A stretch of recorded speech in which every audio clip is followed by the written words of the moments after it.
SCN news బులెటిన్ల ముందుగా headlines. CAI జాతీయ సదస్సులో పాల్గొన్న మంత్రి నారా లోకేష్.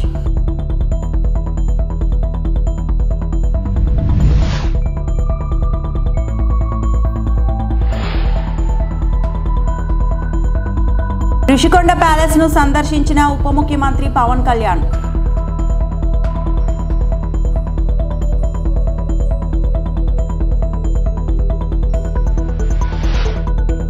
విశాఖలో ఆర్టీసీ బస్సు దగ్ధం.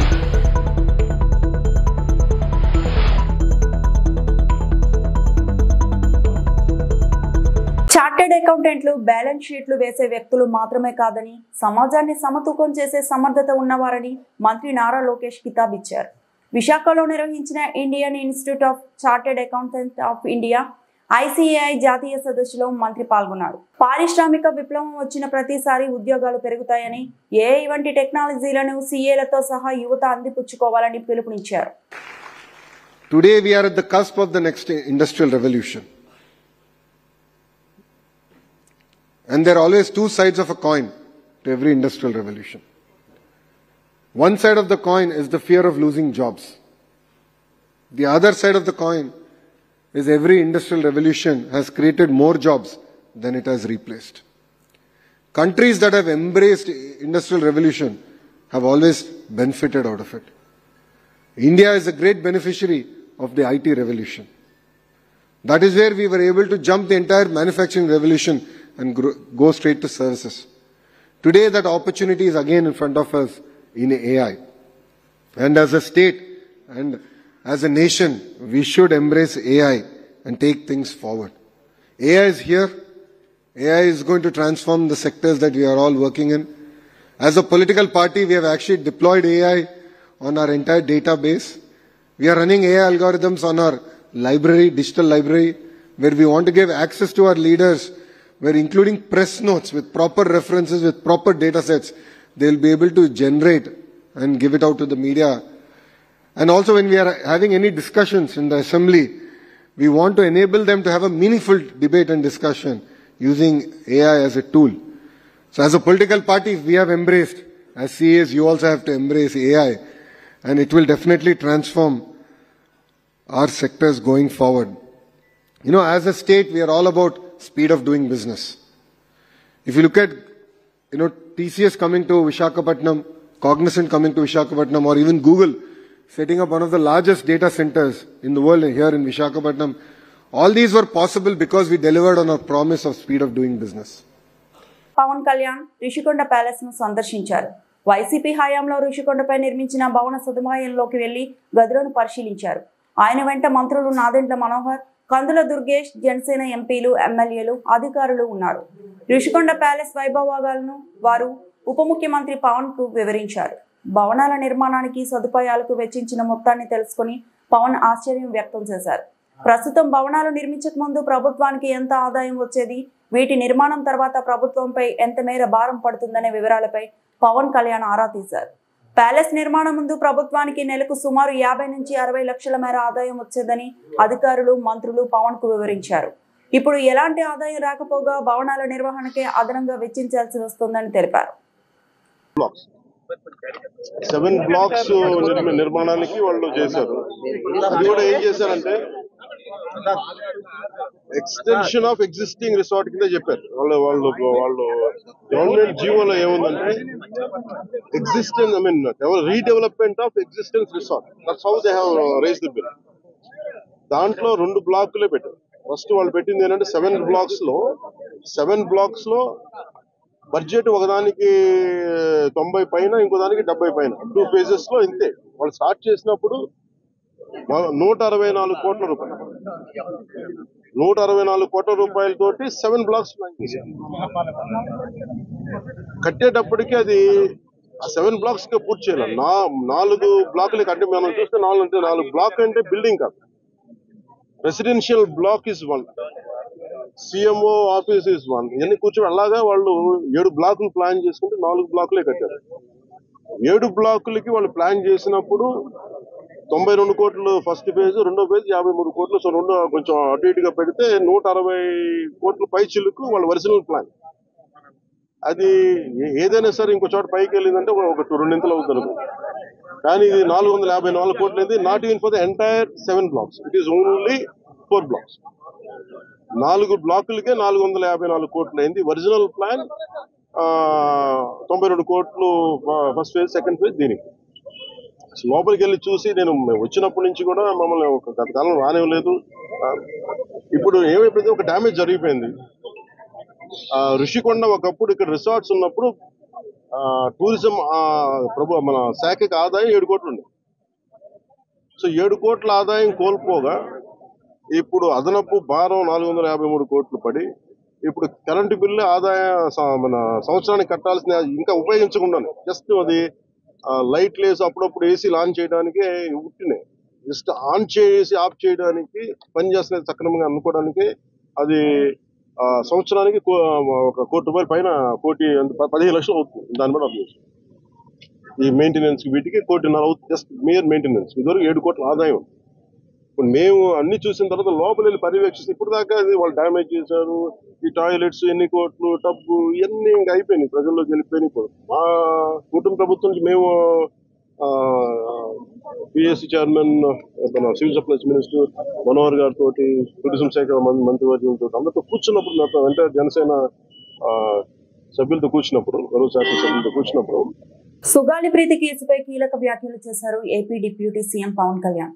తాను డిప్యూటీ సీఎం బాధ్యతలు స్వీకరించగానే నేను తీసుకున్న తొలి నిర్ణయం సుగాలి ప్రీతి కేసు అని గుర్తు చేసుకున్నారు. ఆ పాపకి న్యాయం జరగాలి, ఏమి జరిగింది అని అడిగా. సుగాలి ప్రీతి కేసు త్వరిత పరిష్కారం కోసం నేను సిఫార్సు చేశాను. సిఐడి చీఫ్, డిఐజీ, హోంమంత్రికి వెంటనే ఆదేశాలు ఇచ్చాను. బాధిత కుటుంబానికి న్యాయం జరిగేలా చూడాలని నేను స్పష్టంగా చెప్పాను.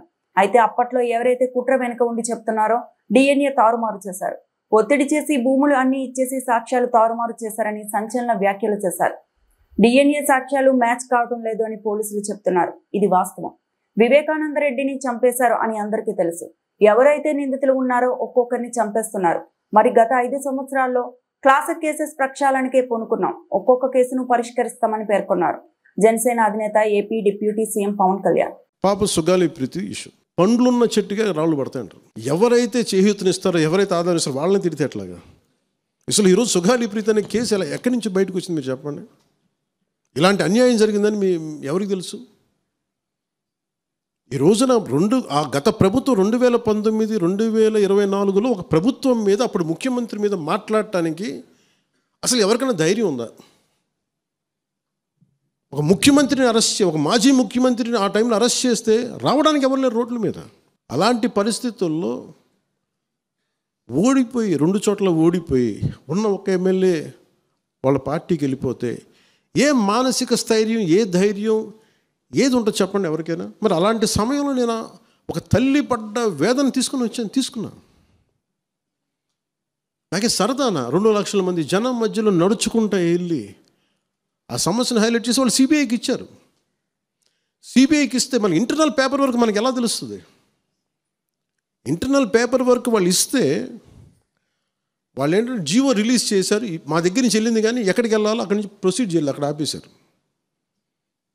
హోంశాఖ నుంచి వెళ్ళింది సెక్రటేరియట్లో ఎక్కడో నెక్స్ట్ ఫైల్ ఢిల్లీకి వెళ్ళాల్సిన అక్కడ ఆపేశారు. మేము హోంమంత్రికి మేము సిబిఐకి పంపించేసాం అంటే లెటర్ చేశారు, లాక్ చేసి లాకర్లో పెట్టారు. ఇది జరిగింది.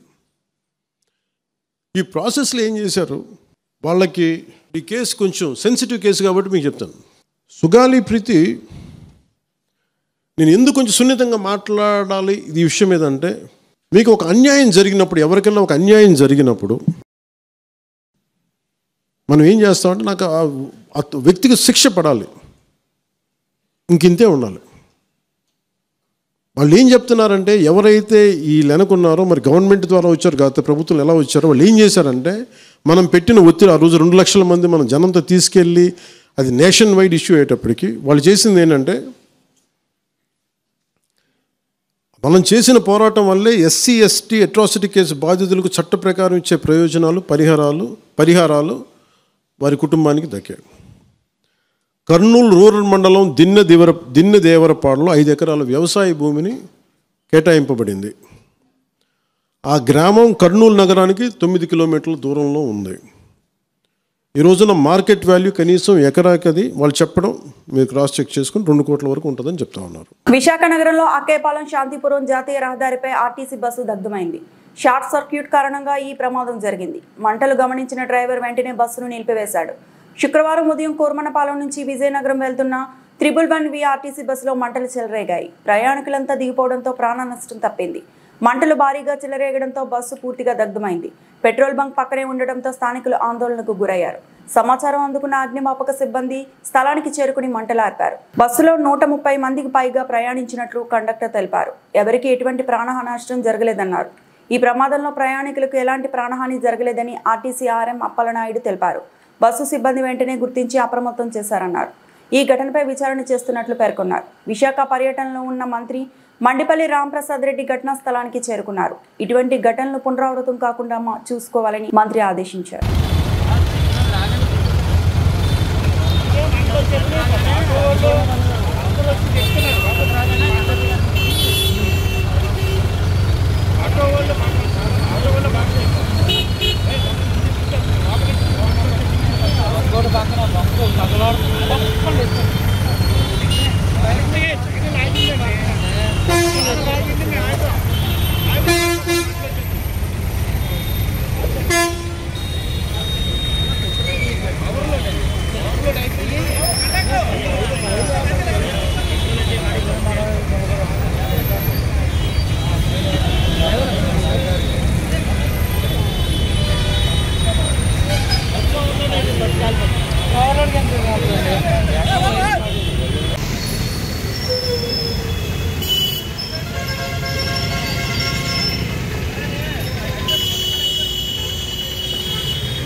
స్నానం చేద్దాం.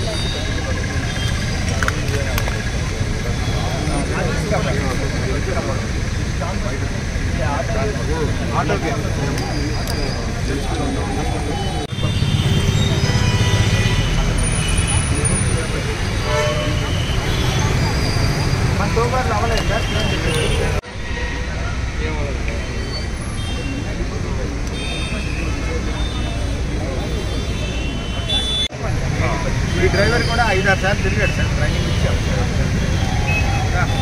కాబట్టి సడన్గా ఇది 10 సంవత్సరాలు ఎఫ్ఆర్పి బాడీ నామ్ బాడీ నిలబడతారా. మహిళలకు రక్షణ కల్పించడంలో విశాఖ నగరానికి అరుదైన ఘనత దక్కిందని విశాఖ సిపి డాక్టర్ శంకబ్రత బాగ్చి తెలిపారు. మహిళల భద్రతకు సంబంధించి జాతీయ కమిషన్ భద్రత వార్షిక నివేదిక సూచిక నిర్వహించిన సర్వేలో దక్షిణ భారతదేశంలో విశాఖ మొదటి స్థానం కైవసం చేసుకుందని ఆయన పేర్కొన్నారు.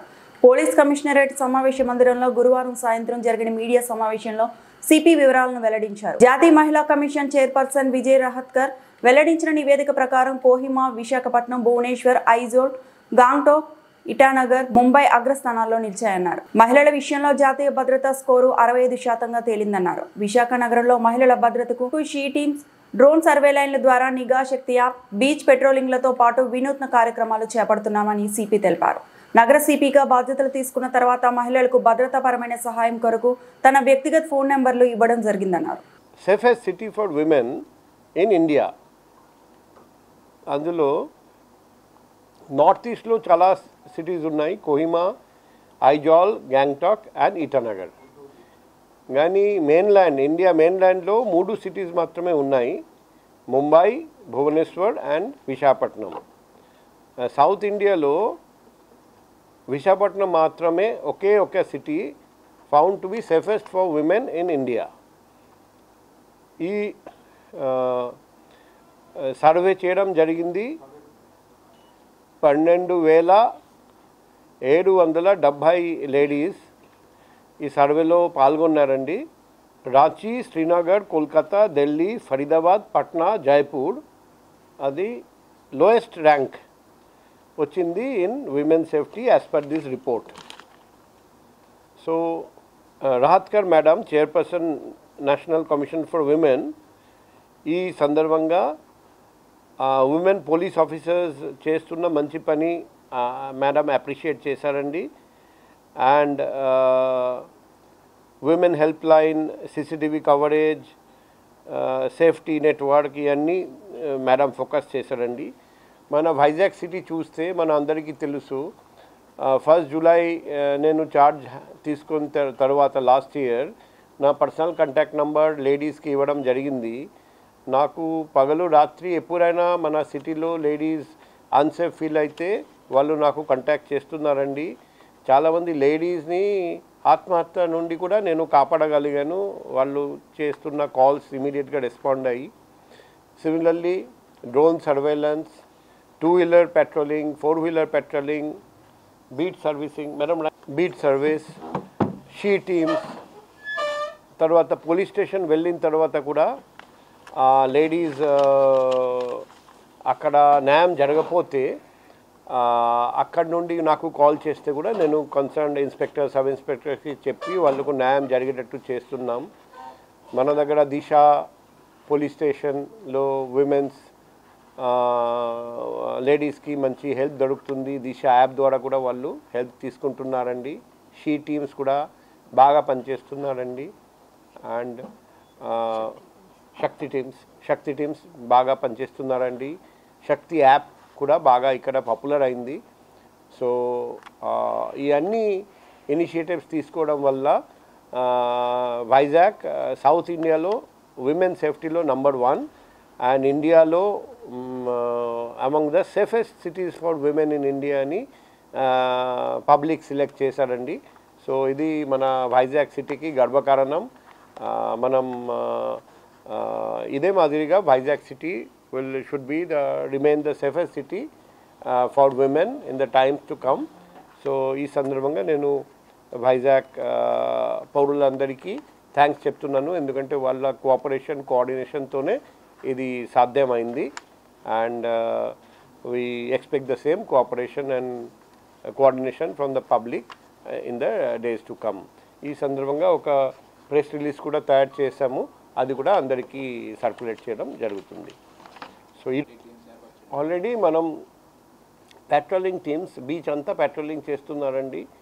అదే మాదిరిగా శక్తి టీమ్స్ కూడా బీచ్ పెట్రోలింగ్ చేస్తున్నారండి. ఒక టెదర్ డ్రోన్ పెట్టడం జరిగింది 5 కిలోమీటర్ రేడియస్ చూడడానికి. అదే మాదిరిగా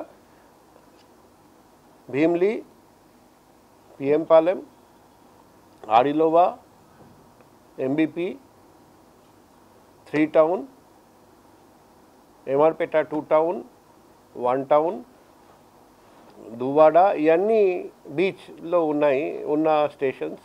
ప్రతి స్టేషన్కి ఒక్కొక్క మొబైల్ డ్రోన్ ఇవ్వడం జరిగింది for 24/7 drone patrolling, drone surveillance. దానివల్ల మంచి రిజల్ట్స్ కనిపిస్తున్నాయి. ఓపెన్ డ్రింకింగ్, లిఫ్ట్ టీజింగ్, గాంజాయి సేవించడం అటువంటి కేసెస్, ప్యాకట అన్నీ మేము పట్టుకుంటున్నాం. టూరిస్ట్ కూడా ఏ పోలీస్ స్టేషన్ వెళ్ళినా వాళ్ళకు నా ఫోన్ నెంబర్ అక్కడ కనిపిస్తుంది. కాబట్టి టూరిస్ట్ కూడా ఏదైనా ఇబ్బంది ఫేస్ చేస్తే నాకు కాల్ చేస్తున్నారండి. So Vizag women friendly city and tourist friendly సిటీగా మంచి రెప్యుటేషన్ వచ్చింది. అండ్ ఫ్యూచర్లో ఇదే మంచి పని మేము కంటిన్యూ చేస్తామని మీ ద్వారా పబ్లిక్కి తెలియజేస్తున్నాం. ప్రో కబడ్డీ లీగ్ 2025 12వ సీజన్ ఆగస్టు 29న విశాఖపట్నంలో అక్కైపాలెం రాజీవ్ గాంధీ ఇండోర్ స్టేడియంలో నేషనల్ స్పోర్ట్స్ డే సందర్భంగా ప్రారంభం కానుంది. ప్రో కబడ్డీ లీగ్ 2025లో మొదటి మ్యాచ్ తెలుగు టైటాన్స్ తమిళ తలైవాజ్ మధ్య జరగనుంది. ఈ మేరకు విశాఖ బీచ్ రోడ్లో గల నవోటల్ హోటల్లో గురువారం మధ్యాహ్నం pro kabaddi league commissioner Anupam Goswami మాట్లాడారు. ప్రో కబడ్డీ లీగ్ దశ మ్యాచ్లు విశాఖపట్నం, జైపూర్, చెన్నై, ఢిల్లీలలో జరుగుతాయన్నారు. అన్ని మ్యాచ్లను స్టార్ స్పోర్ట్స్ నెట్వర్క్లో ప్రత్యక్ష ప్రసారం చేస్తామని, మొబైల్లో చూడాలనుకుంటే జియో హాట్స్టార్లో ప్రత్యక్ష ప్రసారం చూడవచ్చన్నారు. జాతీయ క్రీడా దినోత్సవం రోజున ప్రారంభం కానుండడంతో పెద్ద స్థాయిలో క్రీడాకారులు పాల్గొంటారని ఆయన తెలిపారు. సుదీర్ఘ విరామం తర్వాత అందరూ ఎంతో ఆసక్తిగా ఎదురుచూస్తున్న విశాఖపట్నంకు లీగ్ తిరిగి రావడం సంతోషంగా ఉందని, ఈ సందర్భంగా లీగ్ దిగ్గజ క్రీడాకారులను గౌరవిస్తుందని ఆయన పేర్కొన్నారు. శుక్రవారం రాత్రి 8 గంటలకు ప్రారంభమయ్యే తొలి మ్యాచ్లో తెలుగు టైటాన్స్ తమిళ తలైవాస్ 9 గంటలకు జరిగే రెండో మ్యాచ్లో బెంగళూరు బుల్స్ పునేరి పలన్ జట్టు మధ్య మ్యాచ్ జరుగుతుందన్నారు. Changes in the format also this season from no time matches to now 8 teams standing a chance to making it to the finals. How exciting will season 12 now become with all these innovations for the 12 teams? Sure, we have been talking about it. I'm very sure many media friends will ask more detailed questions. We have come refreshed, we have come back renewed. But the important thing is, जब हमने 2014 में season 1 किया था, तब भी हम कबड्डी को renewed refresh लाए थे. So it is in our DNA. हम लोग कबड्डी के बारे में बहुत गहरे ढंग से सोचते हैं. We think a lot about it. Ultimately, किसी भी स्पोर्ट का, and we definitely as far as we are concerned, kabaddi का, it has to keep on continually improving upon its fan proposition. Fan हमारा क्या सोचे, उसे लगे कि कोई नई चीज करके दिखाइए.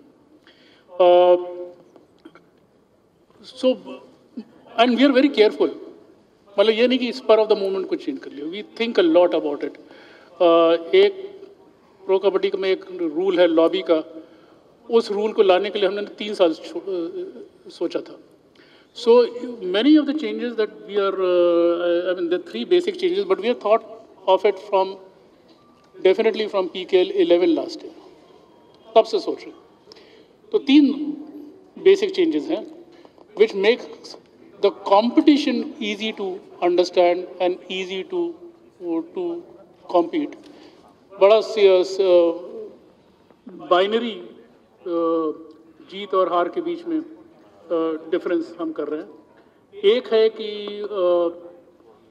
जो पॉइंट सिस्टम, जिससे हर दिन हर समय हमारा फैन हमारी 12 टीम्स का असेसमेंट करता है, उनका आकलन करता है.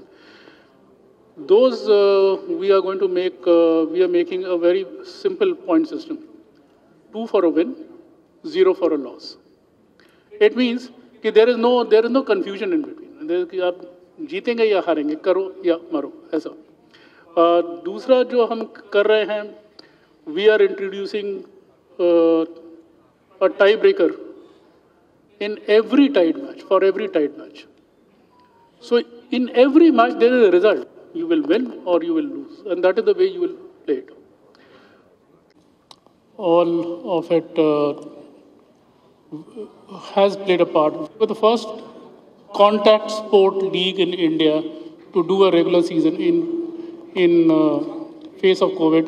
और ये जो मेरे जो असली हीरोज हैं, ये जो 12 कैप्टन्स हैं, उसमें से कम मेरे ख्याल में 10 कैप्टन्स उस कोविड सीजन में थे.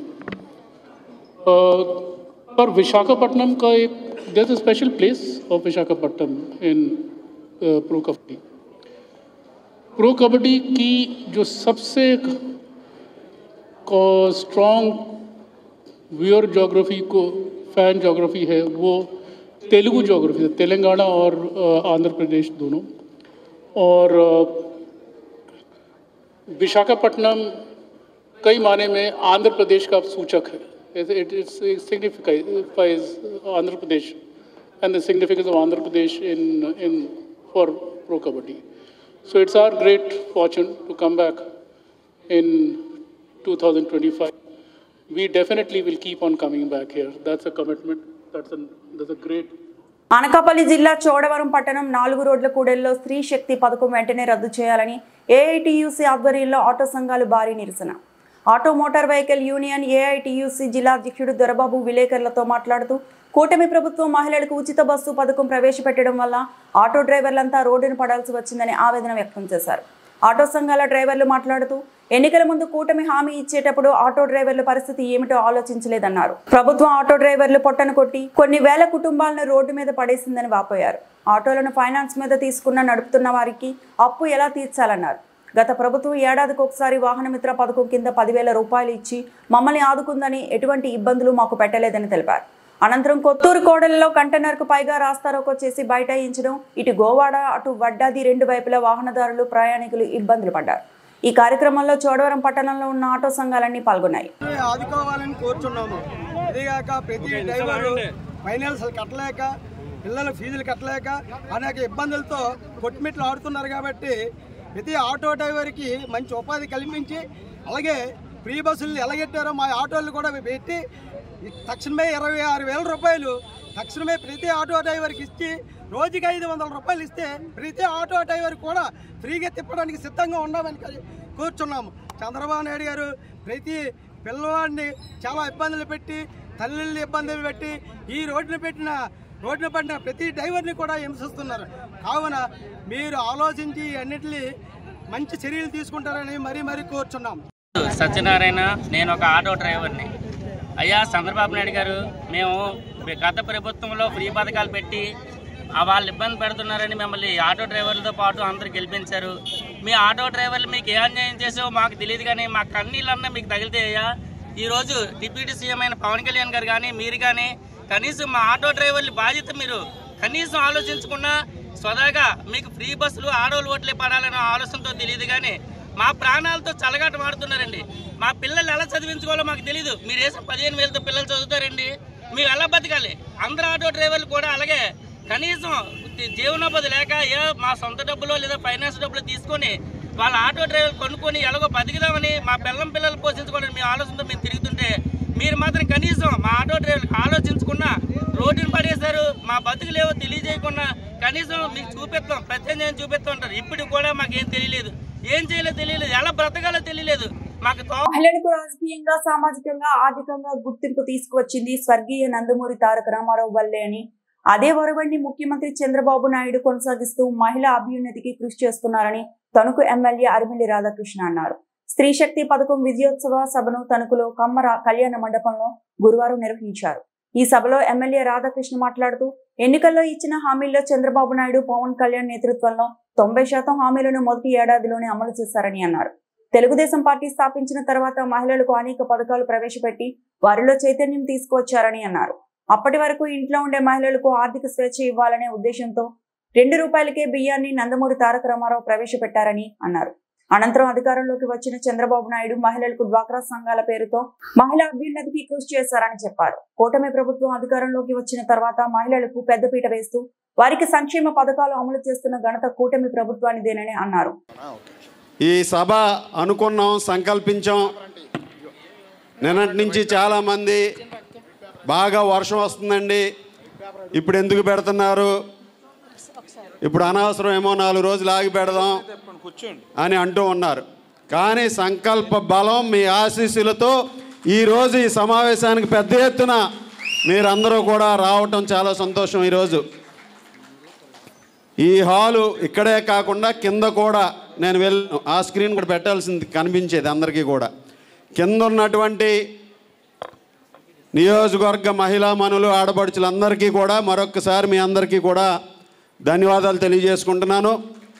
మనం ఈరోజు ఈ స్త్రీ శక్తి సమావేశం ద్వారా మన కూటమి ప్రభుత్వం వచ్చిన తర్వాత గౌరవ ముఖ్యమంత్రి వర్యులు చంద్రబాబు నాయుడు గారు, ఉప ముఖ్యమంత్రి వర్యులు పవన్ కళ్యాణ్ గారు, డాక్టర్ బిఆర్ అంబేద్కర్ కౌన్సిల్ జిల్లా కొత్తపేట నియోజకవర్గం Andhra Pradesh BC cooperative finance corporation chairman గా బాధ్యతలు స్వీకరించిన శ్రీమతి రెడ్డి అనంతకుమారి విజయవాడ తాడిగడపలో బీసీ కోఆపరేటివ్ ఫైనాన్స్ కార్పొరేషన్ కార్యాలయంలో గురువారం శ్రీమతి రెడ్డి అనంతకుమారిని చైర్మన్ గా పదవి బాధ్యతలు స్వీకరించారు.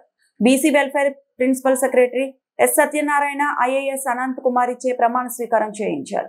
ఈ సందర్భంగా రాష్ట్ర కార్మిక శాఖ మంత్రి వాసంశెట్టి సుభాష్, పోలిట్ బ్యూరో సభ్యులు రెడ్డి సుబ్రహ్మణ్యం, ఎమ్మెల్యేలు Pitani Satyanarayana, Bandaru Satyanandarao, RTC chairman Konakalla Narayana, Shettibalija corporation chairman Kudupudi Satyababu, Gouda corporation chairman Veeranki Gurumurthy, Kakinada rural TDP co convener Katakamsetti Bobby, Gannavaram నియోజక కో కన్వీనర్ దాసరి వీర వెంకట సత్యనారాయణ తదితరులు హాజరై అనంతకుమారిని సత్కరించి శుభాకాంక్షలు తెలియజేశారు.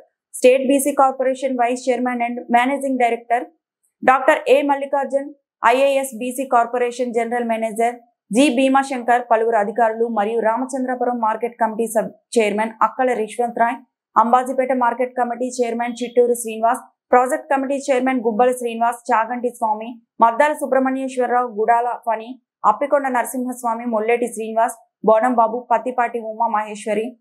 ప్రమాణ స్వీకారోత్సవానికి ముందు అనంతకుమారికి డోలు సన్నాయిలతో వేద పండితులు ఘన స్వాగతం పలికి ఆశీర్వచనం అందించారు. ఈ సందర్భంగా అనంతకుమారి మాట్లాడుతూ బీసీ వర్గాల అభివృద్ధి సంక్షేమం కోసం అహర్నిశలు కృషి చేస్తారని అన్నారు. బీసీ సమాజానికి ఎప్పుడూ అందుబాటులో ఉంటూ వారి సమస్యల పరిష్కారానికి కట్టుబడి పనిచేస్తాను అని తెలిపారు.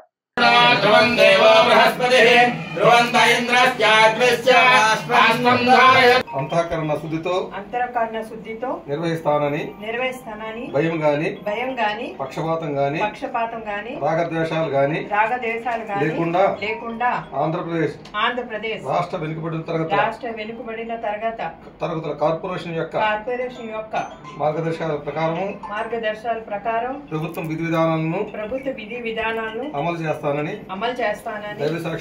దైవ సాక్షిగా ప్రమాణం చేస్తున్నా.